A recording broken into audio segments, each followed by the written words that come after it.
क्या है शिक्षण की अवधारणा? शिक्षण की परिभाषाएं क्या हैं? शिक्षण की अवस्थाएं और क्रियाएं क्या हैं? इस संबंध में विस्तार से हम लोग बातें करेंगे। शिक्षण कार्यों के विषय में ज्ञान प्राप्त करने से पूर्व शिक्षण का अर्थ समझना। शिक्षण का अर्थ क्या है? उसकी परिभाषाएं क्या हैं? शिक्षण की अवस्थाएं तथा क्रियाएं क्या हैं? इन सब कार्यों के विषय में ज्ञान प्राप्त करने से पूर्व शिक्षण का अर्थ समझना अधिक युक्तिपूर्ण होगा। शिक्षण अंग्रेजी के शब्द टीचिंग का हिंदी पर्याय है। शिक्षण एक सामाजिक प्रक्रिया है, अतः इस पर प्रत्येक देश की शासन प्रणाली, सामाजिक दर्शन, सामाजिक परिस्थितियों तथा मूल्यों आदि का प्रभाव पड़ता है। जिस देश में जैसी शासन प्रणाली या सामाजिक तथा दार्शनिक परिस्थितियां होंगी, वहाँ उसी प्रकार की शिक्षण प्रक्रिया होगी। विभिन्न दर्शनों, संस्कृतियों तथा देश के सामाजिक स्वरूप के आधार पर शिक्षण के अर्थ को 3 भागों में बांटा जा सकता है। पहला है एक तंत्र में शिक्षण की व्यवस्था, दूसरा लोकतंत्र में शिक्षण की व्यवस्था और तीसरे हस्तक्षेप रहित शासन में शिक्षण की व्यवस्था। तो हम सभी यह जानेंगे कि एक तंत्र शासन में शिक्षण की व्यवस्था का क्या अर्थ है। Meaning of teaching in autocracy. एक तंत्र शासन में तानाशाही की इच्छा प्रमुख होती है। इस प्रकार के वातावरण में शिक्षण प्रक्रिया शिक्षक प्रधान मानी जाती है।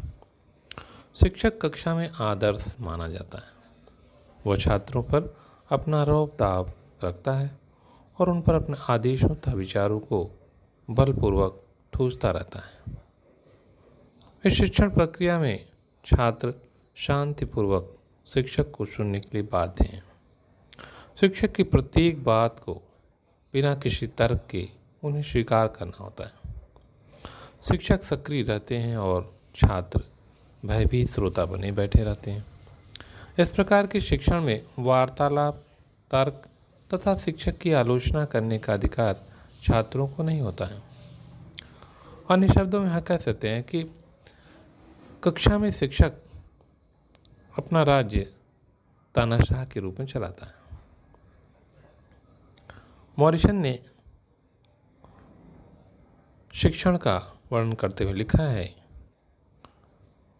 This teaching is an intimate contact between a more mature personality and a less mature one, which is designed to further the education of the latter. शिक्षण वह प्रक्रिया है जिसमें अधिक विकसित व्यक्तित्व कम विकसित व्यक्तित्व के संपर्क में आता है और कम विकसित व्यक्तित्व की भावी शिक्षा के लिए विकसित व्यक्तित्व प्राप्त कराने के लिए व्यवस्था करता है। इस प्रकार की शिक्षण व्यवस्था शिक्षण केंद्रित होती है।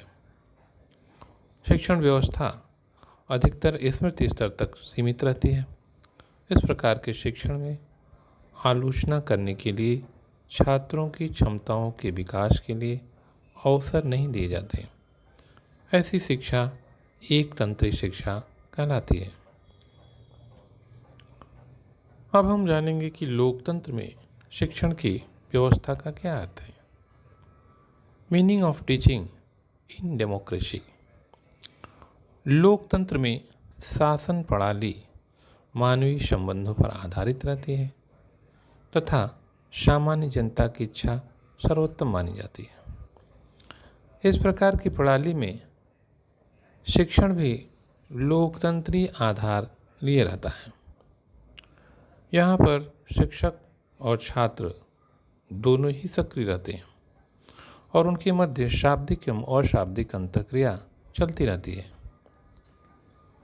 कक्षा में शिक्षक के साथ छात्रों को तर्क करने, प्रश्न करने, उत्तर पाने तथा अन्य प्रकार की वार्तालाप करने के अनेक अवसर रहते हैं।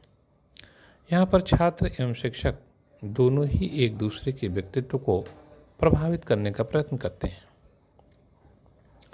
एनएल गेज ने इस संदर्भ में लिखा है, teaching is a form of interpersonal influence aimed at changing the behaviour potential of another person. शिक्षक केवल पथ प्रदर्शक या निर्देशक के रूप में कार्य करता है और स्व अनुशासन पर बल देता है। एडमंड एमिडोन ने लोकतंत्र या जनतंत्र शासन प्रणाली की शिक्षा की परिभाषा इस प्रकार दी है, शिक्षण को एक अंतःप्रक्रिया के रूप में परिभाषित किया जाता है जिसके अंतर्गत कक्षा कथनों को समावेशित किया जाता है जो शिक्षक और छात्रों में कक्षा में होते हैं। जनतंत्री शिक्षण में शिक्षण को अंतःप्रक्रिया के रूप में लिया जाता है। इस प्रकार का शिक्षण मानवीय संबंध केंद्रित अथवा छात्र केंद्रित होता है तथा छात्र एवं शिक्षक परस्पर सम्मान देते हैं और बिना किसी भय के अपने अपने विचारों को प्रस्तुत करते हैं।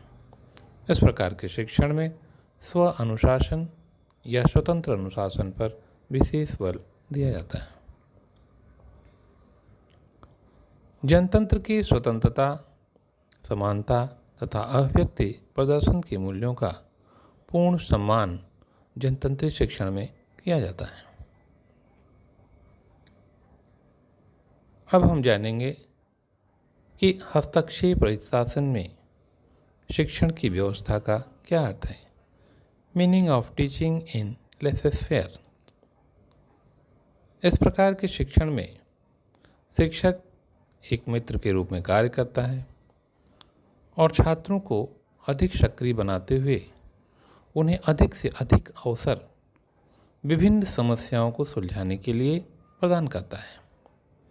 इस प्रकार वह छात्रों की क्रियाओं में हस्तक्षेप न करके उनकी सृजनात्मक क्षमताओं के विकास की ओर अपना ध्यान केंद्रित करता है। ब्रूबेकर के अनुसार शिक्षण में ऐसी व्यवस्था अथवा परिस्थिति उत्पन्न की जाती है जिनमें छात्रों के समक्ष कठिनाइयाँ एवं समस्याएं उत्पन्न की जाती हैं तथा छात्र इन कठिनाइयों एवं समस्याओं के समाधान के लिए अधिक सक्रिय होकर कार्य करते हैं और विषय वस्तु सीख जाते हैं। यह शासन प्रणाली कार्य तथा संबंध केंद्रित होती है। इस शिक्षण की मूलभूत मान्यता है कि छात्रों में कठिनाइयों के निदान करने की तथा समस्या समाधान की क्षमता होती है। वे सही निर्णय ले सकने में समर्थ होते हैं बशर्ते उन्हें सही व्यवस्था में सही तरह से चिंतन हेतु सही निर्देशन प्राप्त हो सके। हस्तक्षेप रहित शासन में शिक्षण व्यवस्था में छात्र अधिक सक्रिय एवं क्रियाशील होते हैं। शिक्षक का कार्य केवल एक फैसिलिटेटर का होता है जो छात्रों के लिए ऐसी परिस्थितियों का निर्माण करता है एवं उन्हें छात्रों के समक्ष प्रस्तुत करता है जिनमें छात्रों को अपनी समस्याओं व कठिनाइयों का पूर्ण ज्ञान प्राप्त हो सके और वे भली भांति तर्क वितर्क कर उनका निदान कर सकें। क्लार्क ने इस शिक्षण के बारे में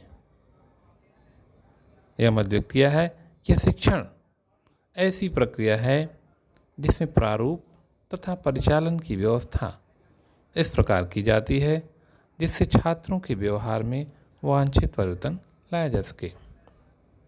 इस व्यवस्था के शिक्षण में छात्र अधिक जिज्ञासु होते हैं और अपनी जिज्ञासा की शांति हेतु समाधान तक पहुंचने का प्रयास करते हैं। इस तरह हम लोगों ने यह जाना कि शासन तंत्र के अनुसार शिक्षण की व्यवस्था 3 रूपों में किस तरह हम जान सकते हैं। Thank you.